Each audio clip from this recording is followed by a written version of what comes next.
لێرا ضرورية شتێک بخوێنینەوە لەوەی کە پێغەمبەری خوا عەلەیهی سەڵات وەسەلام وەکو حەبیبە لە زەینەبی کچی جەحشەوە، جەحش یعنی عاقڵ، لە زەینەبی کچی جەحشەوە جێڕێتەوە کە پێغەمبەری خوا عەلەیهی سەڵات وەسەلام ڕۆژێک هاتە ماڵی زەینەب و زۆر شڵەژا بوو، فەرمووی لا إله إلا الله ويل للعرب من شر قد اقترب. ويل عذابێکی سەختەیان دۆڵەکە لە هی جەهەنەم و عادەتەن وا ئەوترێ وەیلی یعنی هاوارێکە و لە ئەیکا یعنی قڕم بەسەردا ماو خۆم لێ قەوما و خۆم شتێکی وە ويل للعرب من شر قد اقترب. هاوار بۆ عەرەب بۆ خراپەیەک شەڕێکە لیان نزیک بۆ تۆ لیان.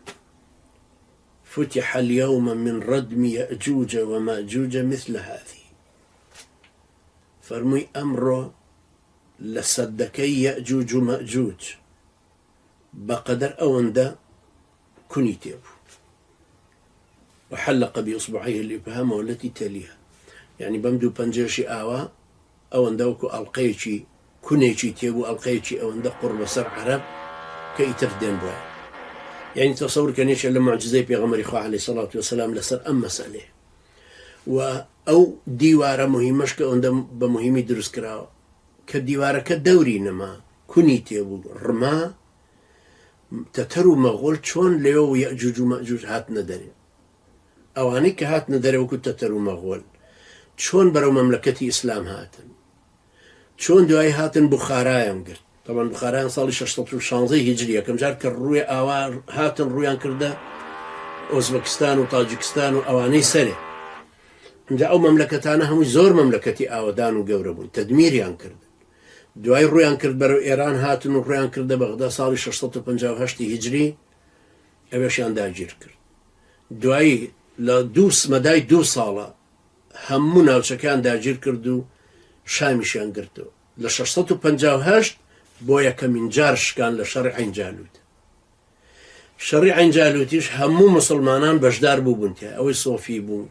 ئەوەی تەلەبەی عزی کوڕی عەبدولسەلام بوو، ئەوانەی لەگەڵ سوڵتان قەلاوون بوون، ئەوانەی کە سەلەفی بوون با بڵێن هەموو نەوعێک بەشداری دژی ئەم ئیحتیلالەی کرد، نەک وەکو خەڵکێک هەندێک ڕۆیشتن لەگەڵ پۆل برەمەرە وتیان بمان کە بە ڕەیسی ئەرکانی جێژ وەکو تارق هاشمی. ئەوانی ترش ناویان ناوەڵا قوربان احتیلال نییە و سەلیبەکەتان بەخێر بێن و مزگەوتە ڕوخێن ئەهلە وەسەهلەن و ئەوە مەشروعی ئازادکردنی عێراق. ئەیبێ کە دەریان پەڕاندوونەتەوە ناوی چی بێ مەشروعەکە. بەهەرحاڵ